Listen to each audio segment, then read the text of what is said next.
called John's, and for as long as I can remember, I've been a musician of one sort or another.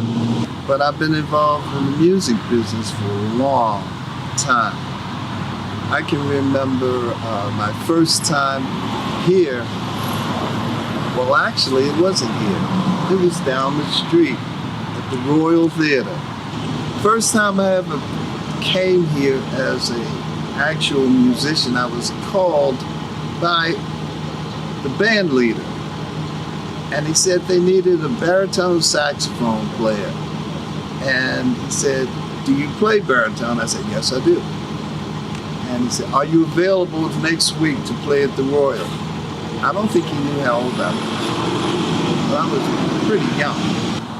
Well, I was practically fresh out of high school. That became my full-time job, playing at the Royal for a week. I made more money than I had ever made in my life. And I said, this is what I want to do. I want to be a musician. I was already in a position where I knew music. I knew how to write it.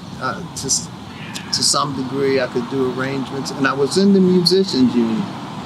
Now, in the musicians union here was a big deal at the time. If you were not in the musicians union, there were certain places that you couldn't play. The Royal was one. If you weren't in the musicians union, you couldn't play here.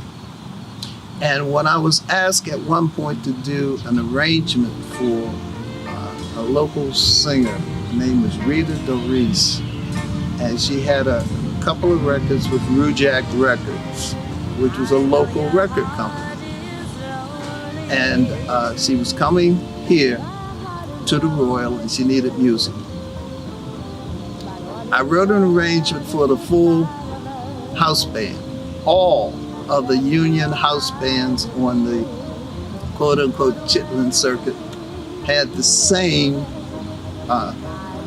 instrumentation. 4 saxophones, 3 trumpets, a trombone player, and a rhythm section.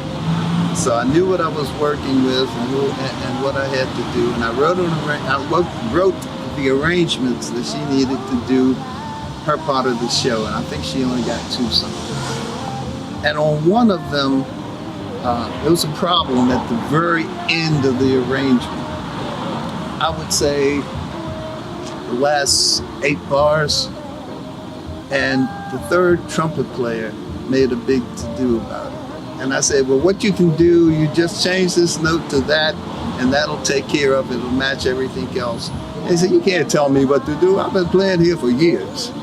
And I didn't bother to say, well, I wrote the arrangement. Well, no, I wasn't old enough to stand up to him. So he fixed it. He changed everybody's part to fit the mistake. I collected all the parts, took them all home, rewrote all of them, fixed his part, and when I brought it back the next day and we played it, he said, just like I said, there it is, it works now. And I didn't bother to tell him because I was good and I didn't want to embarrass him because he was dead wrong. Darling, wait till then, if you can. I cannot cross the ocean